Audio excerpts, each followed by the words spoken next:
So hello, मेरा नाम है अभिषेक और स्वागत करता हूं एक बार फिर आपके प्यारे चैनल JR कॉलेज में, जो कि स्पेशली डेडिकेटेड चैनल है हमारे कॉलेज के बच्चों के लिए, जहां पे हम आप लोगों को 11th और 12th स्टैंडर्ड के लिए साइंस और कॉमर्स के लेक्चर वीडियोस डाल रहे हैं। ठीक है, जैसे आपको पता है कि हमने इस साल एक बार फिर हम लोग ने स्टार्ट किया हमारा 12th स्टैंडर्ड का बैच, ठीक है, वरदान बैच, जिसमें हम आप लोग को 12th स्टैंडर्ड के सारे सब्जेक्ट्स वापस पढ़ा रहे हैं। अब मैं वापस क्यों बोल रहा हूं, क्योंकि एक बार हम लोग ने ऑलरेडी JR ट्यूटोरियल्स पे पढ़ाया हुआ है। तो जिस बच्चे को आगे की पढ़ाई करनी है, देखो इस चैनल पे लेक्चर बाय लेक्चर रोज रोज वीडियो आ जा रहे हैं। जिनको आगे की भी पढ़ाई करनी है, फटाफट आगे पढ़ना है, तो वो जाके JR ट्यूटोरियल्स पे भी जरूर से पढ़ सकता है। वहां पे सारे लेक्चर वीडियोस अवेलेबल हैं। ठीक है, सो मैं आप लोग को पढ़ा रहा हूं बायोलॉजी, और बायोलॉजी हमारा सेकंड लेसन चल रहा था, जिस लेसन का नाम क्या है, that is reproduction in lower and higher animals, जहां पे हम लोग एनिमल्स की बात कर रहे थे मेनली।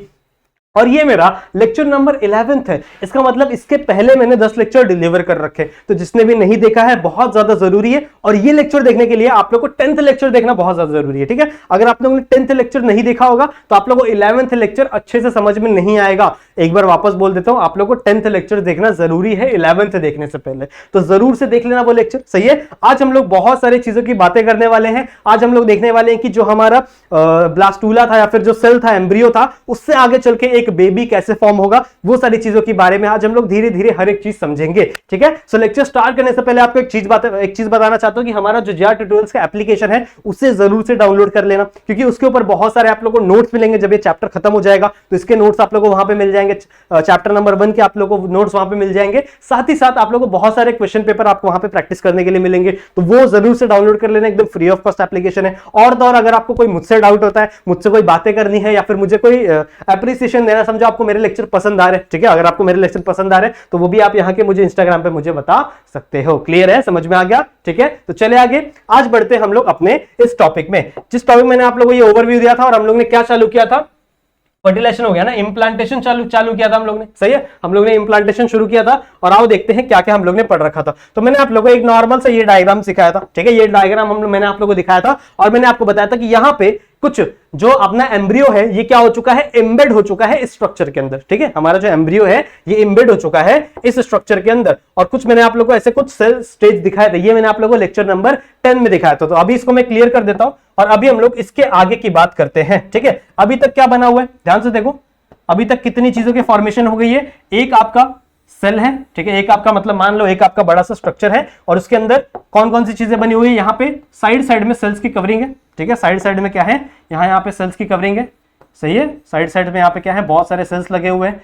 इसे हम लोग क्या बोल रहे थे, ट्रोफोब्लास्ट। ठीक है, इसे हम लोग क्या बोल रहे थे, ट्रोफोब्लास्ट। उसके बाद यहाँ पे एक ऐसा नॉब बना हुआ था सेल्स का। ठीक है, सेल्स का यहाँ पे कुछ ऐसा स्ट्रक्चर का नॉब बना हुआ था। इस स्ट्रक्चर को हम लोग क्या बोल रहे थे, that is inner cell mass. हम लोग इसे इनर सेल मास या फिर एम्ब्रियोब्लास्ट भी कहते थे।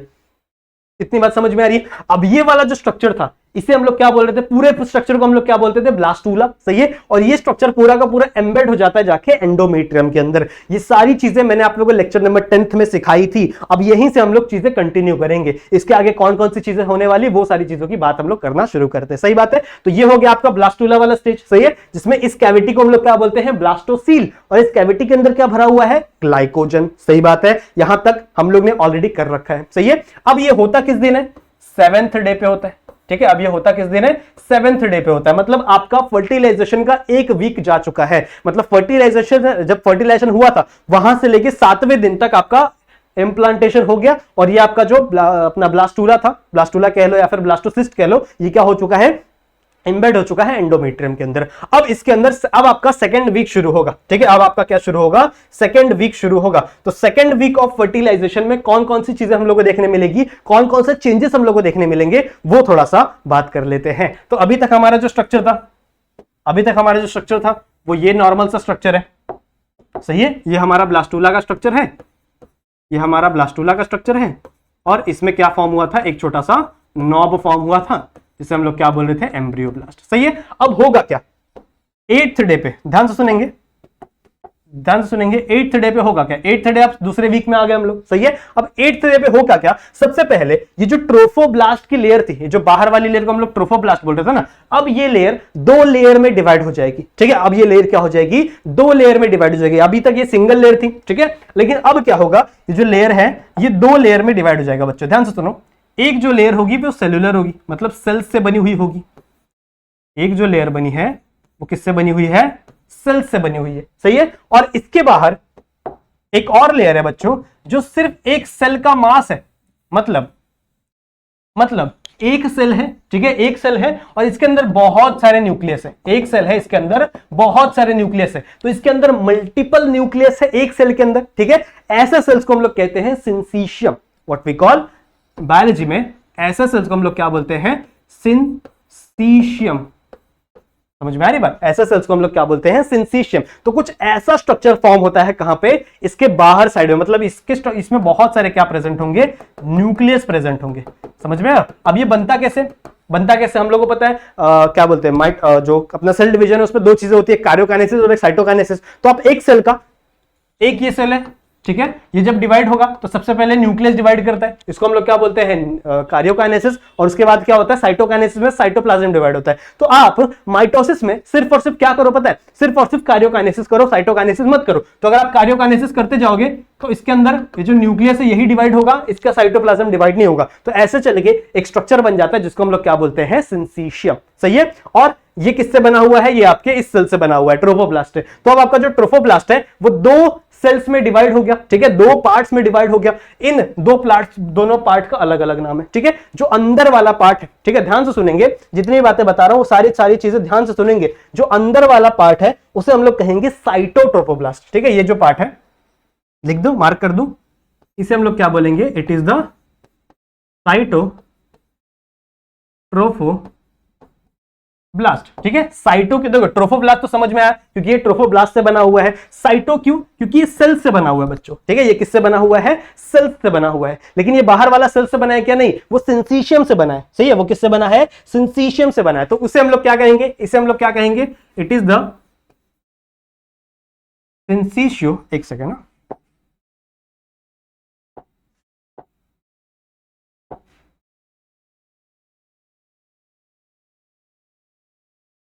It is the सिंसीशियो trophoblast. समझा? ठीक है, समझ में आया इतनी बातें? तो आपका ये जो ट्रोफोब्लास्ट था, ठीक है, 8th डे पे क्या हुआ? आपका ये जो ट्रोफोब्लास्ट था ये आगे चल के दो पार्ट्स में डिवाइड हो गया, ठीक है। कितने पार्ट में डिवाइड हो गया? दो पार्ट्स में डिवाइड हो गया। एक पार्ट को हम लोग क्या बोल रहे हैं? साइटोट्रोफोब्लास्ट, और दूसरे पार्ट को हम लोग क्या बोल रहे हैं? सिंसीशियोट्रोफोब्लास्ट। क्यों? क्योंकि वो किससे बना हुआ है? सिंसीशियम से बना हुआ है। क्लियर है? यहां तक समझ में आ गया? सही है। अब अंदर क्या होगा? इसका ये जो इनर सेल मास था, ठीक है, ये जो इनर सेल मास था जिसे हम लोग क्या बोल रहे थे? एम्ब्रियोब्लास्ट बोल रहे थे। अब ये एम्ब्रियोब्लास्ट भी दो पार्ट्स में डिवाइड हो जाएगा, ठीक है। ध्यान से सुनो, ये जो एम्ब्रियोब्लास्ट है ये भी आगे चल के दो पार्ट्स में डिवाइड हो जाएगा। एक पार्ट यहां बन जाएगा ऐसे, ठीक है, और दूसरा पार्ट यहां के पीछे, दूसरा पार्ट यहां बन जाएगा। समझ में आ रही है बात? इसको अलग कलर से बनाएगा, चलो इसको अलग कलर से बना लेते। क्लियर है? तो आपका ये जो एक एम्ब्रियोब्लास्ट था, वो भी क्या हो गया? दो पार्ट में डिवाइड हो गया, ठीक है। कब हो रहा है ये? सेकेंड वीक ऑफ फर्टिलाइजेशन के अंदर हो रहा है, 8वें दिन पे हो रहा है, ठीक है। इन दोनों क्या कहेंगे? जो आगे साइड वाला है इसे हम लोग कहेंगे it is the epiblast. What is this? It is the epiblast, ठीक है। और इस एपीब्लास्ट के अंदर ये वाला जो स्ट्रक्चर है इसे हम लोग क्या कहेंगे? हाइपोब्लास्ट। समझ में आया? समझ में आया? ठीक है, समझ में आया क्या हुआ? ये स्ट्रक्चर समझ में आया? इस स्ट्रक्चर में कौन कौन सी चीजें हैं बच्चों? इस स्ट्रक्चर में कौन कौन सी चीजें? सबसे पहले मैंने क्या बोला कि आपका ये जो स्ट्रक्चर था जिसमें ये वाला आपका ट्रोफोब्लास्ट था, ये आपका क्या था? एम्ब्रियोब्लास्ट था, सही है। आपका ट्रोफोब्लास्ट दो पार्ट में डिवाइड हो गया। एक सेल्स की कवरिंग है, ठीक है, एक सेल्स का लेयर है, और एक क्या है? सिंसीशियम का लेयर है। तो जो सेल्स का लेयर है उसे मैंने क्या बोला? साइटोट्रोफोब्लास्ट, और जो सिंसीशियम वाला लेयर है उसे मैंने क्या बोला? सिंसीशियोट्रोफोब्लास्ट, सही है। उसके बाद आपका ये जो इनर सेल मास था, यानी जो एम्ब्रियोब्लास्ट था, वो भी दो पार्ट में डिवाइड हो गया, एक एपीब्लास्ट और एक आपका क्या है? हाइपोब्लास्ट, सही है। अब आपका जो आगे चल के बेबी फॉर्म होने वाला है, इसके अंदर जो बेबी फॉर्म होने वाला है वो मेनली किससे फॉर्म होने वाला है? इस एपीब्लास्ट से फॉर्म होगा, ठीक है। आपका जो सबसे इंपॉर्टेंट क्या है? That is the epiblast. इससे आगे चल के पूरा का पूरा बेबी फॉर्म होगा। ये सारे के सारे आगे चल के कवरिंग बनाने वाले, ठीक है। ये आगे चल क्या करेंगे? आगे चल के सारे के सारे क्या करेंगे?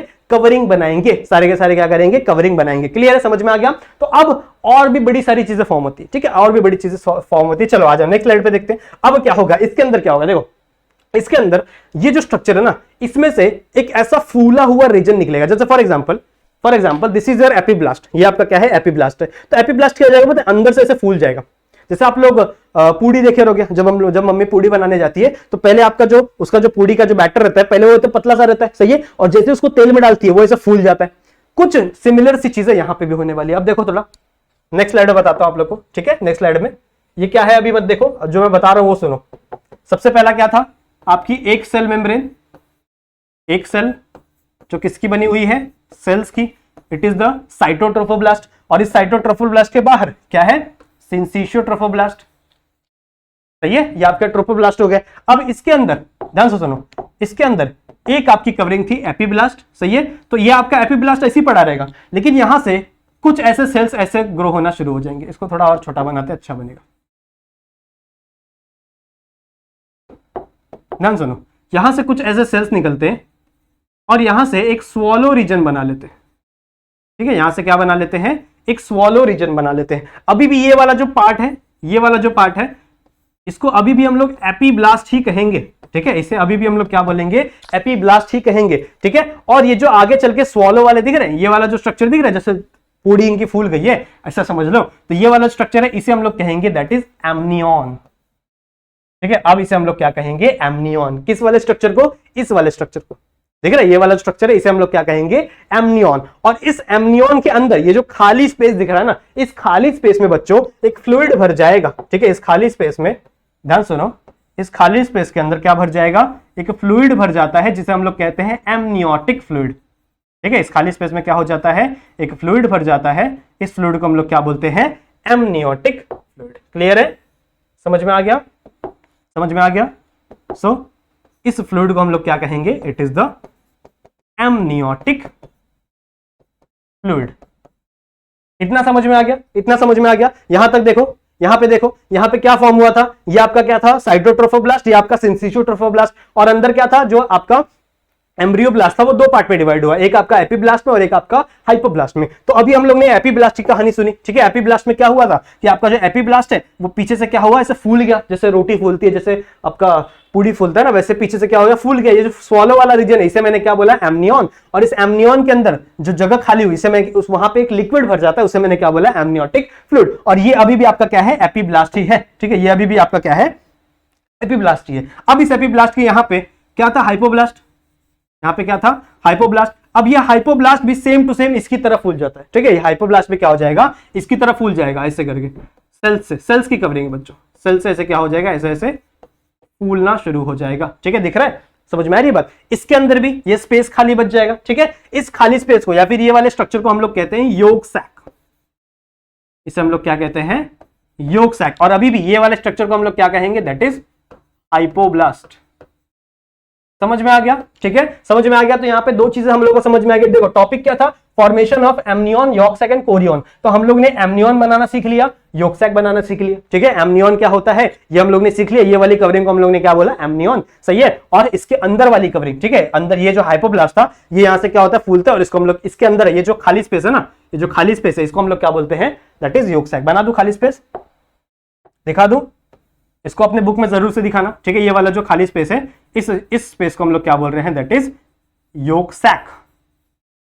क्लियर है, ठीक है, समझ में आ गया। आई होप आप लोग को इतना स्ट्रक्चर इजीली समझ में आ गया होगा, ठीक है। आई होप आप लोग को इतनी चीजें अच्छे से समझ में आ रही होंगी। क्लियर है, समझ में आया। अब क्या होगा इस हाइपोब्लास्ट से, ध्यान से सुनो, इस हाइपोब्लास्ट से कुछ सेल्स निकलते हैं, ठीक है। इस हाइपोब्लास्ट से कुछ सेल्स निकलते हैं और वो सेल्स इन खाली खाली जगहों को फिल कर देते हैं। ध्यान से सुनो क्या होगा बच्चों, अभी हम लोग कोरियन बनाना सीख रहे। कोरियन क्या होता है ध्यान सुनो, कुछ नहीं होता, एकदम इजी है, एकदम इजी है। होगा क्या कि अब ये जो हाइपोब्लास्ट है, ठीक है, ये जो हाइपोब्लास्ट है इस हाइपोब्लास्ट से कुछ सेल्स निकलेंगे, ठीक है, सेल्स निकलेंगे और वो क्या करेंगे यहां से इसको पूरा का पूरा क्या कर लेंगे ढक देंगे, कवर कर लेंगे, ठीक है। इसको पूरा का पूरा क्या कर लेंगे कवर कर लेंगे। तो इस वाले पोजीशन को भी कवर हो जाएगा, ये वाला पोजीशन भी कवर हो जाएगा, साथ ही साथ ये वाला जो पोजीशन है ये भी क्या होने लगेगा कवर हो जाएगा। समझ में आ रही है बात, इतनी बातें समझ में आ रही है, इतनी बातें समझ में आ रही है, ठीक है। तो यहां पे जो खाली खाली वाला स्पेस था किसके बीच में आपके अंदर, ठीक है, अंदर साइड में, जिसे हम लोग क्या बोलते थे ब्लास्टोसील। इस ब्लास्टोसील में जो खाली खाली स्पेस था इसको क्या कर लेता है एक और कवरिंग जो किससे बनी हुई है इस हाइपोब्लास्ट से बनी हुई है, ठीक है। ये क्या कर लेता है, इसको कवर कर लेता है, ठीक है। इसको हम लोग कहते हैं एक्स्ट्रा एम्ब्रियोनिक मेसोडर्म, ठीक है। इस कवरिंग को हम लोग क्या कहते हैं, ध्यान से सुनो। ये जो कवरिंग में जो आगे अंदर की कवरिंग है ना, इसे हम लोग क्या कहते हैं, it is the extra embryonic, ध्यान से सुनेंगे, एक्स्ट्रा एम्ब्रियोनिक मेसोडर्म, ठीक है। It is the extra embryonic mesoderm. Clear है, समझ में आ गया, क्लियर है, समझ में आ गया। अब कुछ टाइम बाद क्या होगा, ध्यान से सुनेंगे, कुछ टाइम बाद क्या होगा, ये जो एक्स्ट्रा एम्ब्रियोनिक मेसोडर्म है ना, ये ब्रेक होना शुरू हो जाएगी, बीच बीच में से ब्रेक होना शुरू हो जाएगी, टूटना शुरू हो जाएगी। और ये सिर्फ कहां कहां रहेगी पता है, ये सिर्फ और सिर्फ इस एपीब्लास्ट और हाइपोब्लास्ट की कवरिंग पर रहेगी और साइड साइड के कवरिंग पर रहेगी। मतलब बीच वाले पोजीशन से क्या हो जाएगी, ये पूरी तरह टूट जाएगी, ठीक है। बीच वाले पोजीशन से क्या हो जाएगी, ये पूरी तरह टूट जाएगी और सिर्फ एज अ कवरिंग बन जाएगी। लेकिन यहां पे बीच में एक जगह छूट जाएगा, ठीक है। बीच में एक ऐसा कॉर्ड सा जगह छूट जाता है, बाकी सब जगह ये कवरिंग क्या हो जाती है, वापस अलग हो जाती है। समझ में आ गई बात, ठीक है। इतनी समझ में आ गई, इतना समझ में आया। जब सबसे पहले क्या हुआ, एक्स्ट्रा एम्ब्रियोनिक मेसोडर्म पूरे को कवर किया, उसके बाद वो बीच बीच में से क्या होने लगा, ब्रेक होने लगा। और वो सिर्फ कहां कहां प्रेजेंट है, वो सिर्फ कहां कहां प्रेजेंट है, इस हाइपोब्लास्ट और इस एपीब्लास्ट के ऊपर प्रेजेंट है। और साथ ही में यहां पे एक ऐसा इसने मेम्ब्रेन बना दिया, एक ऐसा लाइन बना दिया, यही आगे चल के हमारा फ्यूचर अम्बिलिकल कॉर्ड बनेगा, ठीक है। हमारे नाभि से लगा होता है ना, एक ऐसा पतली सी ट्यूब लगी रहती है, ऐसा बोलते देखा होगा ना आप लोगों ने कभी मूवीज में, सीरियल्स में। तो वो क्या है, हमारा अम्बिलिकल कॉर्ड। और वो कहां से बनेगा, इस एक्स्ट्रा एम्ब्रियोनिक मेसोडर्म से बनेगा। समझ में आई बात, ठीक है। इस एक्स्ट्रा एम्ब्रियोनिक मेसोडर्म से बनेगा। इतनी बात समझ में आ गई, आई होप आप लोगों को इतनी बात क्लियर है। तो यहां पे हम लोगों ने कौन कौन सी चीजें देखी, देखो ध्यान से देखो। ये आपका एक्स्ट्रा एम्ब्रियोनिक मेसोडर्म, सही है। इसके बाहर क्या है, ये आपका क्या है, it is the cytotrophoblast, cytotrophoblast, सही है। और इसके बाहर ये वाला स्ट्रक्चर क्या है, ये वाला जहां पे बहुत सारे सेल्स हैं, सेल्स तो नहीं बोल सकते, बहुत सारे न्यूक्लियस है और एक सेल है, ठीक है। इसे हम लोग क्या कहते हैं, it is the syncytiotrophoblast, syncytiotrophoblast, सही है। समझ में आई बात। अब इन्हीं तीन स्ट्रक्चर को मिला के, मतलब ये वाली कवरिंग, ये वाला कवरिंग और ये वाली कवरिंग, देख रहे हो। सबसे पहले आपका क्या, एक्स्ट्रा एम्ब्रियोनल मेसोडर्म, उसके बाद आपका क्या, साइटोट्रोफोब्लास्ट, और उसके बाद आपका क्या, दैट इज द सिंसिशियोट्रोफोब्लास्ट। इन्हीं तीनों को मिला के, ध्यान सुनेंगे, इन्हीं तीनों को मिला के हम लोग क्या कह देते हैं, कोरियन, ठीक है। इन्हीं तीनों को मिला के हम लोग क्या कह देते हैं, कोरियन। तो कोरियन क्या है, chorion is nothing but a addition of this three thing, ठीक है। It is addition of this three thing. कौन कौन सी चीज है, एक आपका एक्स्ट्रा एम्ब्रियोनिक मेसोडर्म, एक आपका साइटोट्रोफोब्लास्ट, और एक आपका क्या है, सिंसिशियोट्रोफोब्लास्ट। आई नो मैं आप लोग को ये जो सारी चीजें थोड़ी सी हार्ड लग रही होंगी आप लोग को, बट कोई बात नहीं, एक दो बार देख लो, सीख लो, प्रैक्टिस कर लो, याद हो जाएगा, मेरी गारंटी है, ठीक है। समझ में आई बात, इतना समझ में आ गया। तो आई होप आप लोग को यहां तक समझ में आ गया, थोड़ा सा खिचड़ी हो गया पर समझ में आ गया। दिस इज द कोरियन, ठीक है। यहां पे हमारा क्या बन गया है, कोरियन बन गया है। कोरियन क्या है, chorion is nothing but a mixture of three thing, ठीक है। तीन चीज की लेयर है। कौन कौन से, सबसे पहला लेयर क्या है, ये आपका एक्स्ट्रा एम्ब्रियोनिक मेसोडर्म, ठीक है। ये आपके एक्स्ट्रा एम्ब्रियोनिक मेसोडर्म, उसके अंदर क्या प्रेजेंट है, साइटोट्रोफोब्लास्ट, ठीक है। सॉरी, उसके बाहर क्या प्रेजेंट है, साइटोट्रोफोब्लास्ट, और उसके बाहर क्या प्रेजेंट है, सिंसिशियोट्रोफोब्लास्ट। तो ये तीनों का, ठीक है, तीनों का मिश्रण है। तीनों को एक साथ मिला के हम लोग क्या बोलते हैं, कोरियन। और कोरियन क्या करता है, जनरली इस एपीब्लास्ट को, जो अंदर आगे चल के बेबी फॉर्म होने वाला है ना, उसको आगे चल के प्रोटेक्ट करता है, ठीक है। उसको आगे चल के कवरिंग देता है। सिंपल, एकदम इजी, समझ में आ गया। आई होप आप लोगों को समझ में आ गया होगा। एक और चीज है, ठीक है, एक और चीज है जिसको हम लोग बोलते हैं कोरियोनिक विलाय, वो भी समझ लो। कोरियोनिक विलाय क्या होते हैं, कोरियोनिक विलाय, ठीक है। स्पेलिंग शायद गलत हो गई, चलो कोई बात नहीं। कोरियोनिक विलाय मतलब क्या, आपका कोरियन ही है बट वो फिंगर लाइक प्रोजेक्शन में बन जाता है, ठीक है। वो कैसा बन जाता है, फिंगर लाइक प्रोजेक्शन में, ठीक है। उसका शेप कैसा हो जाता है, फिंगर लाइक, मतलब कुछ ऐसा, कुछ ऐसा, समझ रहे हो समझ रहे हो। तो ये for example it is your cytotrophoblast, ठीक है। ये सेल से बना हुआ मेम्ब्रेन है, पूरा सेल से बना हुआ पूरा मेम्ब्रेन है। फिर इसके बाहर क्या है, इसके बाहर एक सिंसिशियोट्रोफोब्लास्ट है, फॉर एन एग्जांपल। इसके बाहर क्या है, सिंसिशियोट्रोफोब्लास्ट है, और इसके अंदर एक मेम्ब्रेन है, किसकी, दैट इज एक्स्ट्रा बोलो बोलो, अपने दिमाग में बोलते रहो। जितने भी चीजें मैं पढ़ा रहा हूं उसको अपने दिमाग में एक एक बार रिपीट किया करो, ठीक है। समझ में आ रही है बात, तो यहाँ पे थोड़ा बड़ा कर लेते हैं, ठीक है। यहाँ पे एक कवरिंग है जो कि क्या कर रही है, सिर्फ कवर कर रही है सबको। This is the extra embryonic mesoderm. समझ में आ रही है बात? तो कुछ नहीं होता, वही कोरियन वही है, ठीक है, कोरियन वही है, बस यहाँ पे क्या हो रहा है, बस ये फिंगर लाइक प्रोजेक्शन में बन जाता है, ठीक है। यहाँ पे क्या हो जाता है, ये फिंगर लाइक प्रोजेक्शन में आ गया। सो इस फिंगर लाइक प्रोजेक्शन को हम लोग क्या बोल देंगे, दैट इज कोरियोनिक विला। इन तीनों को मिला के क्या बनता है, कोरियन। और इस पूरे स्ट्रक्चर को हम लोग क्या कहते हैं, इट इज द कोरियोनिक विलाय। विलाय मतलब क्या, फिंगर लाइक प्रोजेक्शन, ठीक है, फिंगर लाइक प्रोजेक्शन। और फिंगर लाइक में ये तीनों मेम्ब्रेन यहां पे प्रेजेंट है। समझ में आ गई बात? ये कब हुआ है, ये सेकंड वीक ऑफ फर्टिलाइजेशन में हुआ है, ठीक है। दूसरे वीक में इतनी सारी चीजें फॉर्म हो जाती हैं, ठीक है, दूसरे वीक में इतनी सारी चीजें फॉर्म हो जाती हैं। समझ में आ गई बात, ठीक है। और कोरियोनिक विलाय कब बनता है, अगर ये पूछा गया तो it is formed in 9th day. कब बना है ये, 9th day of fertilization. Clear है, समझ में आ गया? तो आओ इसको इस डायग्राम में देख लेते हैं। इस डायग्राम में देख लेते हैं बच्चों। 9 दिन हो गया है, 9 दिन हो गया। अब इसके अंदर कौन कौन से चेंजेस हम लोग को देखने मिलेंगे। सबसे पहली बात, इसका स्ट्रक्चर कैसा हो जाएगा, तो मिटा दें, ये तो पूरा मिट गया, चलो कोई बात नहीं, ठीक है। इसका स्ट्रक्चर कैसा हो जाएगा, अब यहां पे एक आपका एपीब्लास्ट है, यहां पे एक आपका हाइपोब्लास्ट है, सही है। और ये वाला जो स्ट्रक्चर है, ये कुछ ऐसा ऐसा ऐसा बन जाएगा, सही है, कुछ अलग सा स्ट्रक्चर, विलाय जैसा स्ट्रक्चर बन जाएगा, ठीक है। इसको थोड़ा सा और अच्छे से बनाया जाए तो ये तो मिट गया, देखो कुछ ऐसा स्ट्रक्चर हो गया, ठीक है, कुछ ऐसा स्ट्रक्चर हो गया। दिस इज द कोरियोनिक विलाय, ठीक है, कोरियोनिक विलाय। और इसके अंदर क्या प्रेजेंट है, यहां पे आपका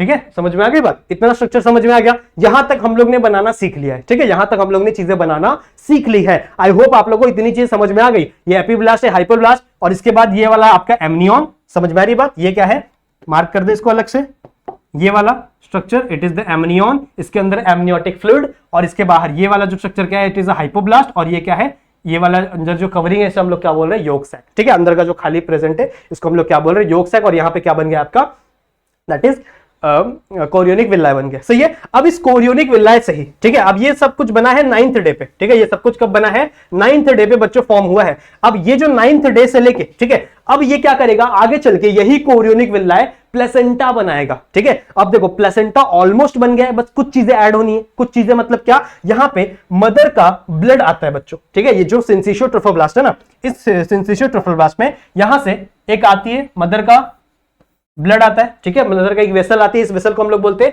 मैटरनल साइनोसॉइड, ठीक है। इसे हम लोग क्या बोलते हैं, मैटरनल, एक सेकेंड,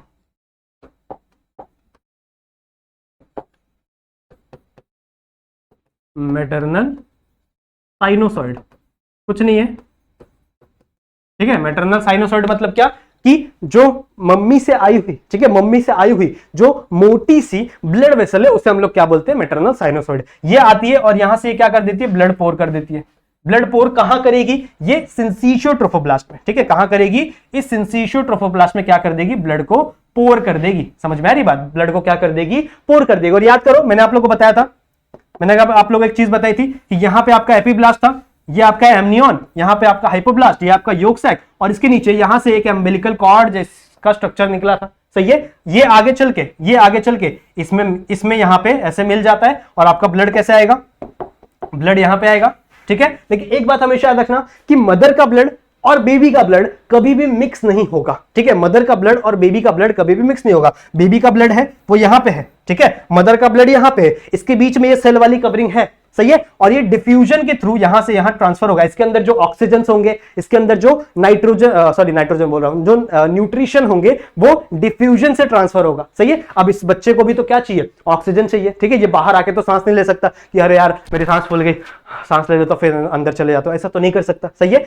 और ये कोई एनारोबिक भी नहीं है कि भैया बिना ऑक्सीजन के रेस्पिरेशन करेगा, नहीं, ऐसा नहीं कर सकता, नहीं। तो इसको ऑक्सीजन की जरूरत पड़ेगी। इसको ऑक्सीजन कहां से मिलेगा, इसको ऑक्सीजन मिलेगा इस मदर के ब्लड से, ठीक है। ये क्या करेगा, डिफ्यूजन के थ्रू ये ऑक्सीजन यहां जाएगा और कार्बन डाइऑक्साइड यहां आएगा। मतलब हम लोग मम्मी के ब्लड से अच्छी अच्छी चीजें ले लेंगे, ठीक है, और जितनी भी खराब खराब चीजें वो डाल देते हैं। सही बात है, समझ रहे हो, इतना बेकार काम करते हैं हम लोग। तो यहां से हम लोग क्या कर लिए, ऑक्सीजन ले लिए और जितना भी वेस्ट प्रोडक्ट है वो कहां डाल दिया, वापस इस ब्लड में डाल दिए। सही है। इसी पूरे स्ट्रक्चर को, जहां पे एक ब्लड वेसल भी आ गई है, इस पूरे स्ट्रक्चर को अब हम लोग क्या कहने लगेंगे, दैट इज प्लेसेंटा।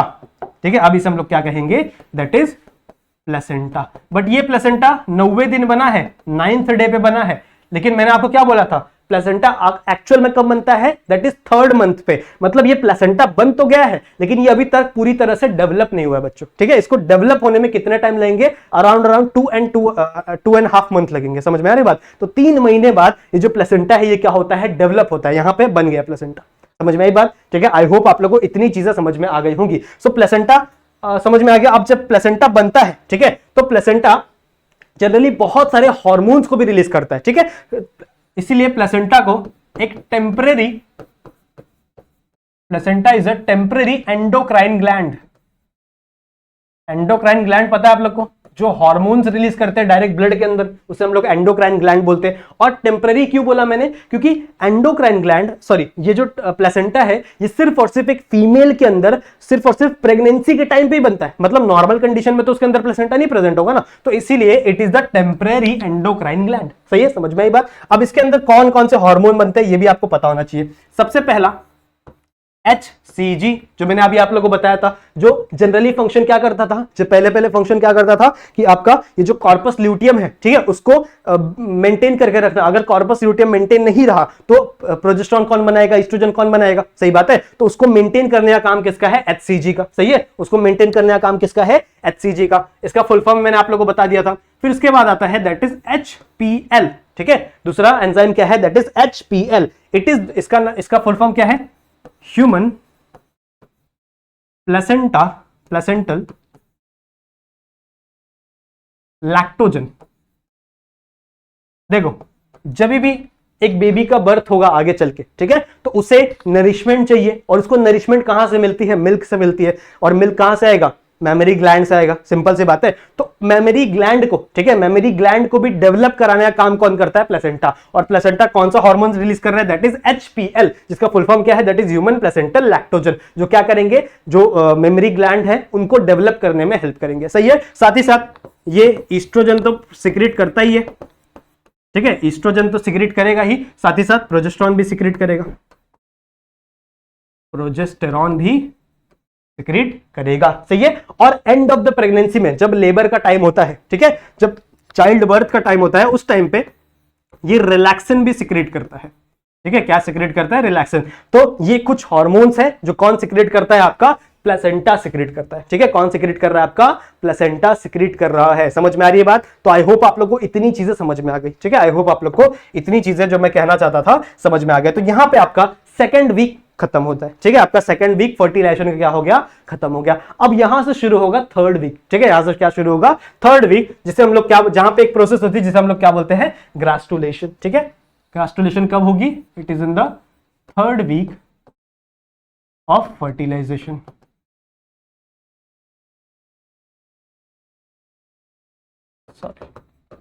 क्लियर है, समझ में आ गया। आई होप आप लोग इतनी चीज समझ में आ गई। तो ग्लास्टुलेशन कब होगा, 3rd वीक। यहां तक समझा, यहां तक समझा। 2nd वीक में क्या क्या फॉर्म हुआ था, कोरियोनिक विल्लाई, ऐसा कुछ स्ट्रक्चर फॉर्म हुआ था।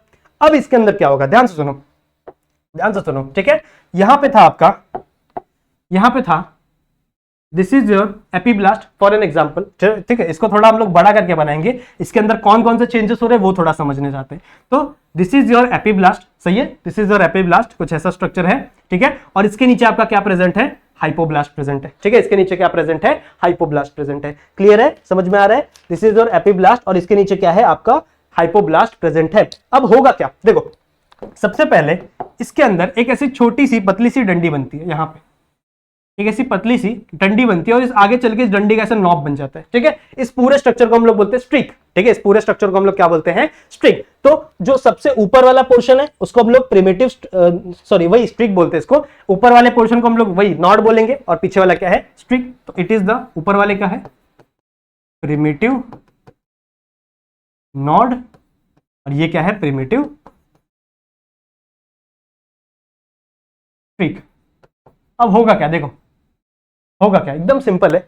यहां के जो सेल्स है, ठीक है, यहां के जो सेल्स है वो क्या करेंगे, इस नोड के साथ नीचे जाना ट्राई करेंगे, ठीक है, इस नोड के साथ वो क्या करेंगे, यहां से नीचे नीचे जंप मारने का ट्राई करेंगे, ठीक है, इस नोड से वो नीचे जंप मारने का ट्राई करेंगे और वो कहां जाएंगे पता है, इस हाइपोब्लास्ट के ऊपर चले जाएंगे, ठीक है, और हाइपोब्लास्ट को वो डीजेनरेट कर देंगे, ठीक है, हाइपोब्लास्ट को वो डीजेनरेट कर देंगे, मतलब हाइपोब्लास्ट भी क्या हो गया, खत्म, ठीक है, हाइपोब्लास्ट भी क्या हो गया, डीजनरेट हो गया। अब सिर्फ बचा क्या है, ये आपका एपीब्लास्ट बचा है। तो एपीब्लास्ट में आप देखो 3 कवरिंग बन गई है, ध्यान से देखो, एक आपकी ऊपर जो कवरिंग थी, ठीक है, उसके बाद ये एक मिडल की कवरिंग है, और कुछ सेल्स कूद कूद के इस नोड से कहां जा रहे थे, नीचे जा रहे थे, तो यहां पे भी कुछ सेल्स गए थे, तो यहां पे भी एक क्या हो गई, एक कवरिंग बन गई। कवरिंग मतलब क्या, एक लेयर बन गया।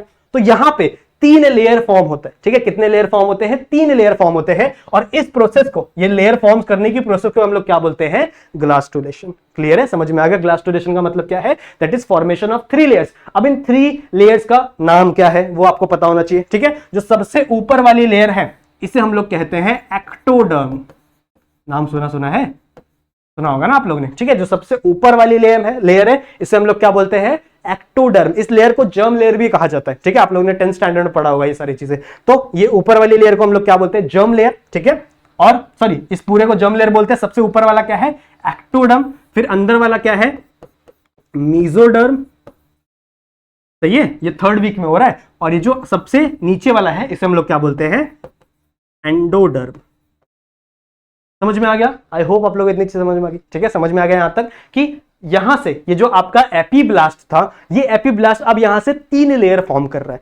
इन 3 लेयर्स का नाम क्या है, सबसे ऊपर वाली लेयर को हम लोग क्या कहेंगे, एक्टोडर्म, उसके बाद उसके बीच वाली लेयर को हम लोग क्या बोलेंगे, मेसोडर्म, और उसके अंदर जो सबसे नीचे वाली लेयर है इसे हम लोग क्या बोलेंगे, एंडोडर्म। क्लियर है। उसके बाद ये जो स्ट्रीक बनी थी इसके ऊपर, दिख रहा है, ये पतली सी स्ट्रीक है और यहां पे ये नोड है, ठीक है। तो इस नोड से आगे चल के, इस नोड से आगे चल के बेबी का ब्रेन बनेगा, ठीक है, इस बच्चे का क्या बनेगा, ब्रेन का फॉर्मेशन होगा। और ये जो स्ट्रीक है, पतली सी डंडी है, इससे आगे चल के इस बच्चे का स्पाइनल कॉर्ड बनता है, ठीक है, इससे आगे चल के क्या बनता है बच्चे का, स्पाइनल कॉर्ड। समझ में आ गया। तो ब्रेन और स्पाइनल कॉर्ड का डेवलपमेंट 3rd वीक से ही शुरू हो जाता है। समझ में आई बात। यहां से एक्टोडर्म बन गया, मेसोडर्म बन गया, एंडोडर्म बन गया, इसी चीज को हम लोग क्या बोलते हैं, ग्लास्टुलेशन। सही है। अब इससे क्या क्या फॉर्म होता है, इसके कुछ चीजें लिख के लाया हूं मैं कि एंडोडर्म से क्या बनता है, मेसोडर्म से क्या बनता है, और एंडोडर्म से क्या बनता है, ठीक है। एक्टोडर्म, मेसोडर्म और एंडोडर्म, इन सबसे कौन कौन सी चीजें बनने वाली, देखो 4 टाइप के टिश्यू होते हैं, न्यूरल टिश्यू, कनेक्टिव टिश्यू, आपके मस्कुलर टिश्यू और एपिथेलियल टिश्यू। ये चारों टिश्यू कौन कौन से लेयर से फॉर्म होने वाले हैं ये आपको पता होना चाहिए। समझ में आ रही बात। तो सबसे पहला क्या है, दैट इज एक्टोडर्म। एक्टोडर्म क्या बनाएगा, नर्वस सिस्टम बनाएगा, या फिर हम लोग कह सकते हैं नर्वस टिश्यू बनाएगा। सही है। नर्वस टिश्यू मतलब क्या, हमारा जो ब्रेन है ब्रेन को बनाएगा, स्पाइनल कॉर्ड को बनाएगा, जितने भी पेरिफेरी सिस्टम है उनको बनाएगा, वो सारी चीजें कौन करेगा, आपका एक्टोडर्म करेगा। फिर आपका मेसोडर्म, ठीक है, मेसोडर्म क्या बनाता है, जनरली कनेक्टिव टिश्यू बनाता है, जैसे हमारा ब्लड हो गया, बोन्स हो गए, ये सारे किसके अंदर आ गए, कनेक्टिव टिश्यू के अंदर आ गए, ये कौन बनाएगा, मेसोडर्म। साथ ही साथ मस्कुलर टिश्यू भी कौन बनाएगा, मेसोडर्म। सही है। उसके बाद आपके एंडोडर्म क्या बनाएंगे, एपिथेलियल टिश्यू, ठीक है, आपके एंडोडर्म क्या बनेंगे, एपिथेलियल टिश्यू। अब एपिथेलियल टिश्यू कहां रहता है, जितने भी बोन्स है सबकी कवरिंग पे क्या लगा रहता है, एपिथेलियल टिश्यू। इतना तो आप लोगों को पता ही होगा, ठीक है। जितने भी स्ट्रक्चर्स है, जितने भी ऑर्गन्स है हमारे बॉडी में, ऑर्गन सिस्टम्स है, सबके कवरिंग पे क्या लगा रहता है, एपिथेलियल टिश्यू। इनफैक्ट हमारी जो स्किन भी है वो भी किसकी बनी है, एपिथेलियल टिश्यू की बनी है। तो ये एपिथेलियल टिश्यू किससे बनेगा, कौन सी लेयर से, जो 3rd लेयर है सबसे नीचे वाली, दैट इज एंडोडर्म। समझ में आ गई बात। तो ये 3 लेयर का फंक्शन समझ में आ गया। इसके बाद देखो जितना हम लोग ने पढ़ा उतना ही पढ़ना है। इसके बाद हमारी बुक डायरेक्टली बात क्या करती है कि कितने मंथ पे कितना डेवलपमेंट होता है। तो ये टेबल थोड़ा सा ले लो, ठीक है, इसका स्क्रीनशॉट ले लो, इसको हमेशा अपनी बुक में बना लो, ध्यान में रखना, याद में रखना, ठीक है, कि 1st मंथ में क्या होता है, 2nd मंथ में क्या होता है, ऐसे चल के 9 मंथ तक कौन कौन सी चीजें होती है बॉडी के अंदर, वो सारी चीजें यहां पे दी हुई है। तो अगर 1st मंथ की बात करें तो 1st मंथ के एंड तक बेबी का हार्ट फॉर्म हो जाता है, ठीक है। क्या फॉर्म हो जाता है, बेबी का हार्ट फॉर्म हो जाता है, एंड इट स्टार्ट बीटिंग, ठीक है, वो बीट करना शुरू हो जाता है। समझ में आ रही बात। तो सबसे पहला क्या है, हार्ट फॉर्म होता है, ठीक है। और इसे हम लोग स्टेथोस्कोप के द्वारा सुन भी सकते हैं, ठीक है, स्टेथोस्कोप लगा के हम लोग सुन भी सकते हैं इस चीजों को। उसके बाद 2nd मंथ में क्या फॉर्म होते हैं, लिम्स फॉर्म होते हैं और डिजिट्स फॉर्म होते हैं, मतलब उंगलियां फॉर्म होने लगती है, ठीक है। ये सब चाहिए, अपना हाथ फॉर्म होने लगता है, मतलब जनरली एक्सटर्नल जेनिटेरिया पूरा बनने लगता है। उसके बाद 3rd वीक में क्या होता है, ऑर्गन एंड ऑर्गन सिस्टम, ठीक है। ऑर्गन और ऑर्गन सिस्टम मतलब हमारे बॉडी के अंदर जितने भी ऑर्गन्स होते हैं, जो मेन ऑर्गन है, उससे हम लोग वो क्या होने लगते हैं, बनने लगते हैं इस 3rd मंथ के स्टार्टिंग में ही। समझ में आ गई बात, इतनी क्लियर है। उसके बाद 4th मंथ में कुछ नहीं दिया। 5th मंथ की बात करें तो हेड के ऊपर हेयर आने लगते हैं, ठीक है, सर पे बाल आने लगते हैं, और फर्स्ट मूवमेंट होती है फीटस की, जो बेबी है उसकी फर्स्ट मूवमेंट हम लोग को देखने के लिए मिलती है।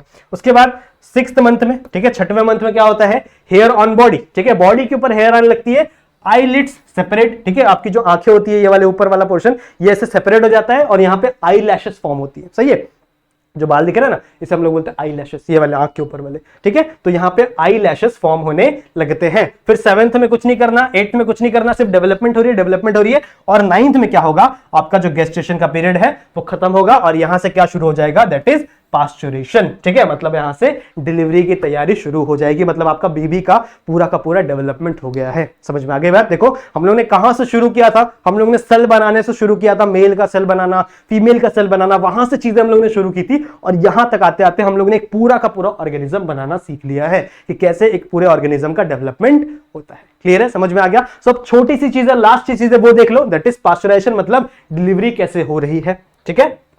तो लास्ट हम लोग क्या पढ़ना है, लास्ट हमारा टॉपिक क्या है, दैट इज पास्चुरेशन। इसी को ही हम लोग पार्चुरेशन, इसी को ही हम लोग क्या बोलते हैं, चाइल्ड बर्थ, ठीक है, इसी को हम लोग चाइल्ड बर्थ भी कहते हैं, इसी को ही लेबर भी कहते हैं। समझ में आ रही बात, इसी को हम लोग लेबर भी कह सकते हैं। तो इसमें होता क्या है, इमेजिन करो, यहां पे मैं आपको बता रहा हूं, एक बेबी है, एक बेबी है, ठीक है, ये उसके पैर हैं, ये उसके हाथ है, ये उसकी आंखें, सही है, ऐसा इमेजिन करो। और यहां ये किसके अंदर है, ये किसके अंदर है, मैंने आप लोगों को बताया था, ये आपकी यूट्रस के अंदर, सही है, ये आपके यूट्रस के अंदर, ये आपका क्या है, cervix, and this is vagina. Clear है, समझ में आ गया। तो ये बेबी का फॉर्मेशन हो गया है, 9 मंथ का ये बेबी हो चुका है। अब इसको बाहर आना है, बोलता है भैया मैं बहुत दिन रह लिया, अब नहीं रहा जाता, ठीक है, अब मुझे यहां पे नहीं रहा जाता, अब मुझे यहां से बाहर निकलना है। तो अब कौन कौन सी चीजें होंगी, ध्यान से सुनो, देखो ध्यान से सुनो क्या क्या होगा। अभी तक इसके पूरे इस यूट्रस के अंदर मेनली प्रोजेस्टेरॉन का लेवल बहुत होता है। देखो प्रोजेस्टेरॉन क्या करता है, इस पूरे चीजों को बाइंड करके रखा था ताकि यूट्रस में जर्क ना आए, झटका ना आए, जिसकी वजह से बेबी खराब ना हो। फॉर एग्जांपल मम्मी को कहीं झटका लग गया, चोट लग गई, गिर गई कहीं से वो, सही है, तो वहां पे झटके से मिसकैरेज होने के चांसेस बढ़ सकते हैं। इसीलिए इसमें जो प्रोजेस्टेरॉन रिलीज होता है ना, प्रोजेस्टेरॉन क्या करता है, चीजों को एकदम स्टिर करके रखता है, ठीक है। और इसको काटने के लिए, प्रोजेस्टेरॉन का असर कम करने के लिए हमें क्या चाहिए, हमें चाहिए ईस्ट्रोजन, ठीक है, हमें क्या चाहिए, ईस्ट्रोजन। अब ये ईस्ट्रोजन आएगा कैसे, मतलब इस पार्चुरेशन को, चाइल्ड बर्थ को शुरू कौन करता है, इनिशिएट कौन करता है, तो इनिशिएट कौन करता है, ये बेबी ही इनिशिएट करता है, क्योंकि बाहर किसको आना है, इसी को आना है ना, तो मेहनत भी इसी को करनी पड़ेगी। अब होता क्या है, ध्यान सुनो, होता क्या है, इस बेबी का जो एड्रीनल ग्लैंड है, एड्रीनल ग्लैंड, पता है ना एड्रीनल ग्लैंड क्या होता है, हमारे किडनी के ऊपर, अगर आप लोग ने किडनी का स्ट्रक्चर देखा होगा, कुछ ऐसा बीन शेप का हमारा किडनी होता है, और इस किडनी के ऊपर यहाँ पे एक इसकी ताज की तरह यहाँ पे एड्रीनल ग्लैंड प्रेजेंट होता है, सही है। तो ये एड्रीनल ग्लैंड से, ठीक है, एड्रीनल ग्लैंड से क्या रिलीज होता है, एंड्रोजन, क्या रिलीज करता है, एंड्रोजन। एंड्रोजन भी बना सकता है, दैट इज मेल हार्मोन उसको बोलते हैं हम लोग, ठीक है। सो एंड्रोजन बनाने की कैपेबल है आपका ये एड्रीनल ग्लैंड। कहां प्रेजेंट है ये, इस किडनी के ऊपर प्रेजेंट है, सही है। अब क्या होगा, ये जैसे ही आपका जो बेबी है, ठीक है, ये जैसे ही बेबी क्या रिलीज करेगा, एंड्रोजन रिलीज करेगा, और वो एंड्रोजन इस यूट्रस के मीडियम में आएगा। आपका जो प्रोजेक्ट अपना ये था, प्लेसेंटा था, वो क्या करेगा, इस एंड्रोजन को पकड़ के ईस्ट्रोजन में कन्वर्ट कर देगा, ठीक है। ये किसको किसमें कन्वर्ट कर देगा, ईस्ट्रोजन में। कौन कन्वर्ट करेगा, प्लेसेंटा, ठीक है। किससे कन्वर्ट करेगा, एंड्रोजन से। सो एंड्रोजन किस पे कन्वर्ट हो गया, ईस्ट्रोजन में, थ्रू प्लेसेंटा। क्लियर है। अब जैसे ही ईस्ट्रोजन बना, ठीक है, जैसे ही ईस्ट्रोजन बना, अब ईस्ट्रोजन के मेनली 2 फंक्शन है। पहला, प्रोजेस्टेरॉन का जो ये था, ठीक है, प्रोजेस्टेरॉन ने क्या करके रखा था, पूरा स्टिर करके रखा था, इसके असर को कम कर देना। साथ ही साथ याद करो, इसके बाहर एक लेयर थी मायोमीट्रियम की, मैंने आप लोगों को पढ़ाया था। यहां पे एक लेयर होती है जिसे मैंने क्या बोला था, मायोमीट्रियम, जो कि मिडिल लेयर होती है। अगर आप मेरे साथ पहले से पढ़ रहे हो तो आपको पता होगा, सही है। मायोमीट्रियम की लेयर है जो कि किससे बनी हुई है, स्मूथ मसल से बनी हुई है, याद है, जो किससे बनी हुई है, स्मूथ मसल से बनी हुई है। तो ईस्ट्रोजन के 2 काम है, एक तो सबसे पहला इस प्रोजेस्टेरॉन का असर खत्म करना, और दूसरा काम क्या है कि इस मायोमीट्रियम की सरफेस पे, ठीक है, इस मायोमीट्रियम की लेयर पे रिसेप्टर बढ़ाना ऑक्सीटॉक्सिन का। इसका रिसेप्टर बढ़ाना ऑक्सीटॉक्सिन का। अब ऑक्सीटॉक्सिन कहां से आ गया भाई? देखो, ऑक्सीटॉक्सिन एक ऐसा हार्मोन है जो स्मूथ मसल को स्ट्रेच कर सकता है, ठीक है, जो क्या कर सकता है, स्मूथ मसल को स्ट्रेच कर सकता है। और कोई भी हार्मोन कब एक्ट करेगा? जब उस जगह पे उसके रिसेप्टर्स होंगे। जब रिसेप्टर होंगे तभी तो हार्मोन आके उस रिसेप्टर पे लगेगा और तभी वो साइट एक्टिवेट होगी। तो अभी तक यहां पे कोई रिसेप्टर नहीं थे, इसके बॉडी में ऑक्सीटॉक्सिन तो था लेकिन यहां पे कोई रिसेप्टर्स नहीं थे। लेकिन कौन इस रिसेप्टर को बढ़ा दिया? एंड ईस्ट्रोजन, ठीक है। जैसे ही ईस्ट्रोजन रिलीज हुआ यहां से रिसेप्टर्स बढ़ गए, किसके लिए? ऑक्सीटॉक्सिन के। तो लिख दूं मैं यहां पे, it is the receptors for oxytocin, ठीक है, ऑक्सीटॉक्सिन। समझ में आ रही बात? ऑक्सीटॉक्सिन रिलीज कौन करता है? हमारा ब्रेन करता है, ठीक है। ब्रेन के अंदर जो पिट्यूटरी ग्लैंड होता है, for example this is the brain of that female, ठीक है। समझ में आ रही बात? वो मदर का ब्रेन है। तो यहां पे हाइपोथैलेमस होगा और इस हाइपोथैलेमस के नीचे क्या होता है? Pituitary gland. तो इस पिट्यूटरी से क्या रिलीज होता है? ऑक्सीटॉक्सिन। अब थोड़ा थोड़ा ऑक्सीटॉक्सिन सबके बॉडी में है, इसके बॉडी में भी थोड़ा थोड़ा ऑक्सीटॉक्सिन रिलीज हो रहा था, लेकिन उसका असर देखने के लिए नहीं मिल रहा था। क्यों? क्योंकि पहले यहां पे रिसेप्टर्स प्रेजेंट नहीं थे। लेकिन जैसे ही एंड्रोजन रिलीज हुआ, कहां से रिलीज हुआ? एड्रिनल ग्लैंड से। और ये एड्रिनल ग्लैंड से एंड्रोजन किस में कन्वर्ट हो गया? ईस्ट्रोजन में। और इस ईस्ट्रोजन ने क्या किया? इसके रिसेप्टर्स बढ़ा दिए। अब जैसे ही रिसेप्टर बढ़े, ये ऑक्सीटॉक्सिन फटाक से कहां काम करने लगेगा? इस मेम्ब्रेन पे, यानी इस मसल सेल पे काम करना चालू कर देगा। अब जैसे ही स्मूथ मसल पे ऑक्सीटॉक्सिन लगता है ना, वो उसको कॉन्ट्रैक्ट करना शुरू कर देता है, ठीक है। क्या करता है? कॉन्ट्रैक्ट करना शुरू कर देता है। अब ये जैसे ही यूट्रस कॉन्ट्रैक्ट होगा, ठीक है, जैसे ही यूट्रस कॉन्ट्रैक्ट होगा, ये बेबी कहां जाएगा? नीचे की तरफ आएगा। समझ में आ रही बात? ये बेबी कहां आएगा? नीचे की तरफ आएगा। और जैसे ये नीचे की तरफ आएगा, ये कहां पे लग जाएगा? इस सर्विक्स के। इसका हेड कहां लग जाएगा? इस सर्विक्स के ऊपर लग जाएगा और सर्विक्स वैसे ही स्ट्रेच होने लगेगा। समझ में आ रही बात? अब जैसे ही इस सर्विक्स में ये जो सर्विक्स है ना, इसमें लगे रहते हैं स्ट्रेच रिसेप्टर्स। क्या लगे हैं? Stretch receptor. मतलब जितना स्ट्रेच होगा उतने सिग्नल ये किसको देगा? ब्रेन को देगा, ठीक है। जितना स्ट्रेच होगा उतने ही सिग्नल किसको देगा? ये ब्रेन को देगा। और जितना सिग्नल ब्रेन को मिलेगा ना, ब्रेन उतना ही ऑक्सीटॉक्सिन रिलीज करेगा।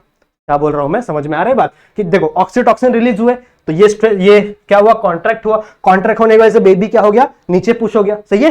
पुश होने के बाद इसका जो सर है ये कहां लग गया? इस जो आपका सर्विक्स है, सर्विक्स के बीच में जो सर्वाइकल कैनाल है, इसी को हम लोग बोलते हैं सर्वाइकल कैनाल। तो सर्वाइकल कैनाल के ऊपर लगा। अब सर्वाइकल कैनाल में क्या प्रेजेंट है? Stretch receptors. तो स्ट्रेच रिसेप्टर क्या कर रहे हैं? जितना ये स्ट्रेच हो रहा है, जितना ही ये सर्वाइकल कैनाल स्ट्रेच हो रहा है, उतना ही ये इंफॉर्मेशन यानी भेज रहे, सिग्नल भेज रहे किसको? ब्रेन को। और ब्रेन उतना ही और ऑक्सीटॉक्सिन रिलीज कर रहा है। समझ में आ रही बात? मतलब जितना और ऑक्सीटॉक्सिन रिलीज होगा वो और स्ट्रेच होगा, और स्ट्रेच होगा तो और सिग्नल भेजेगा। समझ में आ रही बात? ज्यादा ऑक्सीटॉक्सिन आएगा तो वो और ज्यादा इसको क्या करेगा? कॉन्ट्रैक्ट करेगा। जितना कॉन्ट्रैक्ट होगा वो इतना नीचे जाएगा। सही है, उतना नीचे जाएगा। और ये जितना नीचे जाएगा उतना ये स्ट्रेच होगा और ये उतना ही क्या करेगा? सिग्नल भेजेगा। समझ में आ रही बात? इस चीज को क्या कहते हैं? इस चीज को हम लोग बोलते हैं पॉजिटिव मैकेनिज्म। याद है? पॉजिटिव फीडबैक मैकेनिज्म, ऐसा बोल सकते हैं, ठीक है। याद है हम लोग ने इसमें पढ़ा था मेंस्ट्रुअल साइकिल में कि LH जब आता था, LH ज्यादा सिक्रेट होता था तो उसके इन्फ्लुएंस में ईस्ट्रोजन सिक्रेट होता था। फिर ईस्ट्रोजन जाके LH का और FSH का जो सिक्रेशन है उसको बंद करवा देता था। उसको नेगेटिव फीडबैक बोलते थे। मतलब वो क्या कर रहा है? अपने ही जिसका सिक्रेशन उसके वजह से हो रहा है, उसी का सिक्रेशन जाके बंद करा दे रहा है। लेकिन यहां पे ऐसा नहीं हो रहा है, ठीक है। जो इसको सिक्रेट करा रहा है ये जाके उसका सिक्रेशन बोल रहा है भैया मुझे और बढ़ाओ, ठीक है।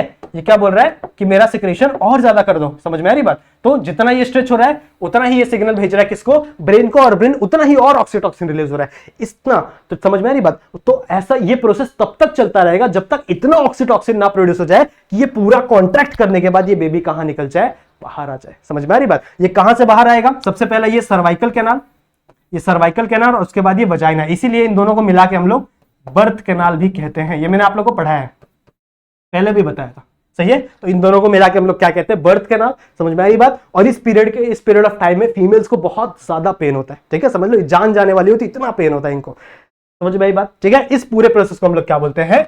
पास्चुराइजेशन, ठीक है। पास्चुराइजेशन क्लियर है? समझ में आ गया? सो हम लोग ने लेसन स्टार्ट करके मतलब एक छोटे से सेल से लेके पूरे एक बेबी का फॉर्मेशन कर लिया, ठीक है। और उसके बर्थ तक देख लिया कि कैसे उसका बर्थ होता है। तो आई होप आप लोग को हर एक चीज इस पूरे लेसन की समझ में आ गई होगी। अब सिर्फ एक टॉपिक बचा है हमारा, दैट इज रिप्रोडक्टिव हेल्थ वाला, ठीक है। उसे कवर करते ही हमारा पूरा का पूरा लेसन क्या हो जाएगा? खत्म हो जाएगा। क्लियर है? सो आई होप आप लोग को वीडियो पसंद आया होगा, ठीक है। वीडियो पसंद आए तो लाइक जरूर से कर दो और इस चैनल के लिंक को अपने सारे दोस्तों तक, जितने भी 11th और 12th के बच्चे हैं साइंस और कॉमर्स के, सब तक फैला दो, क्योंकि इसके ऊपर बहुत सारे अमेजिंग लेक्चर हर स्टैंडर्ड के बच्चे के लिए पहले आने वाला है।